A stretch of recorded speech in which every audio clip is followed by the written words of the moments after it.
السلام علیکم ګرانو ملګرو، امید ده چې تاسو به ټول روغ او جوړ وئ. که په ام اس اکسېل کې له داسې سوال سره مخامخ شوئ چیرته مو انټرویو ورکوله چې تاسو په یو وخت کې په اسانه طریقه سره موږ ته تقریبا 2000 یا فرض مثال 1,50,000 قلمونو ته بارډر ورکړئ. دا یو اسانه لنډه طریقه ده.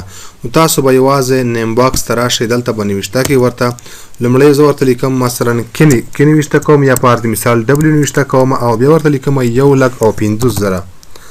تاسو چې کله مطلب 1,50,000 نوشته کړل بیا به شیفټ تاسو ووهئ. نو موږ دلته مکمل 1,50,000 قلمونه لاندې دلته مکمل مشاهده کولی شئ. دا ټول انتخاب کړل. واپس به تاسو راشئ دلته په دې ځای کې تاسو اوس آل بارډر انتخاب کړئ. نو دا یو اسانه لنډه طریقه وه. په دې طریقه باندې تاسو کولی شئ چې په یو وخت کې 1,50,000 به قلمونو ته بارډر ورکړئ. که ویډیو مو خوښوي در سره لایک کړئ، له ملګرو سره شریک کړئ، زما د فیسبوک پیج در سره فالو کړئ او زما د یوټیوب چینل در سره سبسکرایب کړئ ترڅو چې په آینده کې زموږ له نورو درسي ویډیوګانو او په زړه پورې درسونو څخه برخمن اوسئ. تر بیا ښې چارې د الله په امان ښه وخت ولرئ.